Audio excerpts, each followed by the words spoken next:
Have you ever felt like the harder you try to learn English, the more stuck you feel? Oh, yes. And that is such a painful feeling. You study more, push harder, and somehow you still feel slow. Exactly. And here is the strange truth.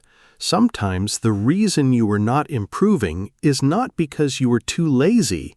It's because you are trying to go too fast. Yes, that is what we are talking about today. Why rushing your English can actually slow you down. Welcome back to Daily English Loop. I'm Alex, and this is the place where learning English feels calm, practical, and part of your real everyday life. And I'm Lisa. So if English has been feeling heavy, stressful, or frustrating lately, take a deep breath. This episode is for you. Because today we want to talk about something many learners really need to hear. You do not have to rush. You do not have to become fluent in 3 weeks. You do not have to study until your brain hurts. And you definitely do not have to punish yourself every time you make a mistake. Honestly, that pressure often makes everything worse. It really does. A lot of people think faster always means better. Faster internet, faster delivery, faster results. So of course they start thinking, I need fast English too. Right. They want perfect accent, fast, perfect grammar, fast, and big vocabulary, fast. But language does not really work like that. No, it does not. Learning a language is much closer to growing a plant than building a machine. Oh, I like that. You cannot pull on a plant to make it grow faster. If you do that, you just damage it. Exactly. And if you push yourself too hard in English, sometimes you do the same thing. You damage your motivation. That is such an important point. So let's talk about what rushing actually looks like in language learning. Good idea. For some people, rushing means studying for hours and hours in one day. Then doing nothing for the next 5 days. Exactly. Or trying to memorize 50 words in one night. Or trying to speak super fast because they think that sounds fluent. Or comparing themselves to someone online and thinking, why am I not there yet? Oh, the comparison trap. That one is brutal. It really is. But before we get to that, let's start with the most basic idea, starting small. Yes, because when people feel overwhelmed, they often think the answer is to do more. More grammar. More vocabulary. More hours. More pressure. But very often, the real answer is the opposite. Smaller steps. Exactly. If you feel overwhelmed by a big grammar book, close it for a moment. That sounds dramatic, but it is good advice. It is. Then ask yourself, what can I do for just 5 minutes? 5 minutes feels possible. Very possible. In 5 minutes, you can listen to one short podcast clip. Review 5 useful phrases. Read a tiny paragraph. Or say a few sentences out loud about your day. That may sound small, but small is powerful when it happens every day. Yes, consistency beats intensity. I love that phrase. Me too, because it is true. 1 hour once a week feels impressive, but 10 minutes every day often helps more. Because daily contact changes your relationship with English. Exactly. English stops feeling like a big, scary event. It starts feeling normal. Familiar. Part of life. And that matters so much. It really does. Now let's talk about another place where rushing causes problems. Speaking. Oh yes. So many learners think fluent means fast.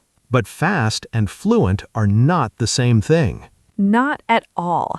In fact, when learners try to speak too fast, everything can fall apart. The grammar gets messy. The pronunciation gets unclear. They lose their train of thought. And then they panic. Exactly. So here's something we really want listeners to hear. You are allowed to speak slowly. Yes, please give yourself permission to speak slowly. There is no prize for answering at top speed. And there is no shame in taking a breath before you speak. In fact, when you speak a little more slowly, you often sound more confident. That is true. Slow and clear can sound very calm and natural. Much better than fast and confused. Definitely. If someone asks you a question in English, it is okay to pause for 1 second and think. It is also okay to use simple phrases while you think. Like, let me think. Or, well? Or, that's a good question. Those little phrases help you stay in the conversation. And they make you sound more natural, too. Exactly. So if you are listening right now and you always feel pressure to talk faster, try this instead. Talk a little slower and a little more clearly. Your English may instantly feel stronger. Okay, now let's go to the comparison trap, because wow, this one hurts a lot of learners. It really does. You open social media, you watch a video, and you hear someone speaking beautiful English. Their accent sounds amazing. Their vocabulary sounds smooth. They look relaxed and confident. And suddenly you think, my English is terrible. Exactly. But that is such an unfair comparison. Because you do not know their full story. Maybe they have studied for 10 years. Maybe they lived abroad. Maybe they practiced every day for a long time. Or maybe you are only seeing their best moment, not the messy parts behind it. That is such an important reminder. You are seeing the polished version. Not the struggle. Not the mistakes. Not the years of practice. So instead of comparing yourself to someone else, compare yourself to you from yesterday. Yes, that is a much healthier question. Did you understand one new phrase today? Did you say one sentence more confidently? Did you spend 5 minutes with English instead of 0? Great. That counts. It absolutely counts. And small wins matter more than people think. They do. Small wins build confidence. And confidence keeps you going. Which brings us to another important point. Rest. Ah, yes. I'm so glad we're talking about this. Because a lot of learners feel guilty when they are tired. They think, if I rest, I am being lazy. But that is not true. No, there's a big difference between resting and quitting. Quitting means you stop and give up. Resting means you pause, recover, and come back. Exactly. A tired brain does not learn well. A stressed brain does not learn well either. So if you had a long day at work and you are completely exhausted, maybe that is not the right moment for difficult grammar exercises. And that's okay. Yes, maybe that day is for a softer kind of English. Like listening to a simple podcast. Watching a short video. Listening to an English song. Or even just changing your phone settings to English and noticing a few words. That's actually such a great example. It really is. A tiny change, but very effective. Because you already use your phone every day. So now English becomes part of a habit you already have. That's a smart way to learn slowly. Slowly, but steadily. Exactly. And honestly, that kind of learning often lasts longer. Because it fits your life. It does not fight your life. That is such a good way to say it. Thank you. So far, we have talked about starting small, speaking slowly, comparing yourself less, and resting without guilt. Which already sounds like a much kinder way to learn. Yes, but I think there is one more thing we need to say clearly. Go ahead. Be kind to yourself. Yes, really. The way you talk to yourself matters.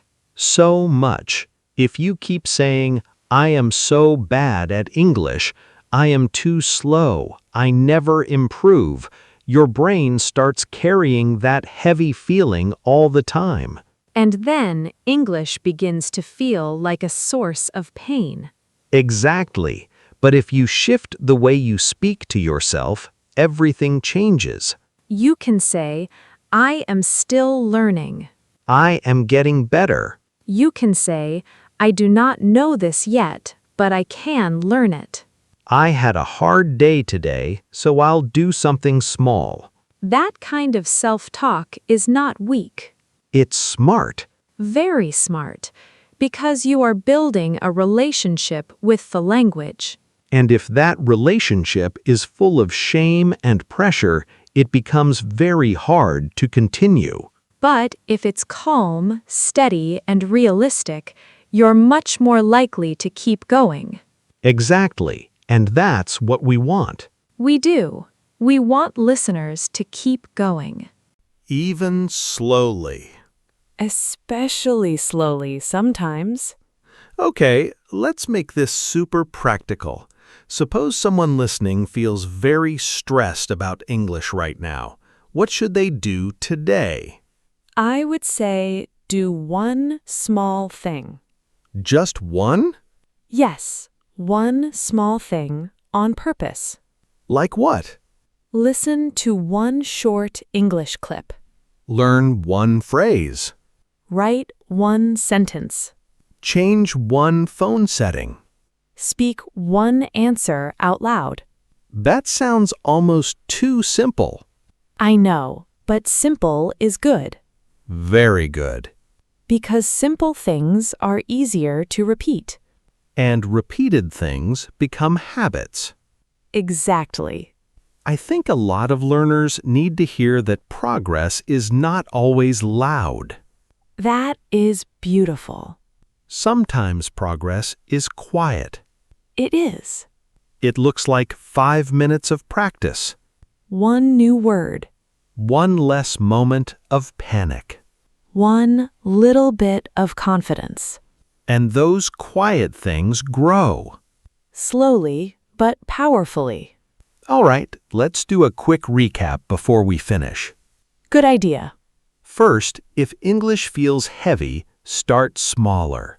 5 or 10 minutes can be enough to build a strong habit. Second, do not confuse speed with fluency. Speak slowly and clearly. That is real communication. Third, stop comparing yourself to everyone online. Compare yourself to you from yesterday. Fourth, rest when you need to. Resting is not quitting. Fifth, be kind to yourself. That one matters more than people think. It really does. So, if you have been feeling frustrated lately, here is the message of today's episode. You do not need to rush your English. You just need to stay with it. Calmly, Consistently. patiently. And kindly. Now, we want to hear from you. Yes, tell us in the comments, what is one small English win you had this week? Maybe you learned one word. Maybe you understood one joke. Maybe you listened to one podcast episode. Maybe you finally said one sentence without freezing. Whatever it is, we want to celebrate it with you. And if this episode helped you breathe a little easier, don't forget to subscribe to Daily English Loop. Thanks for spending this time with us. Keep going, one small step at a time. And we'll see you next time. Bye, everyone. Bye.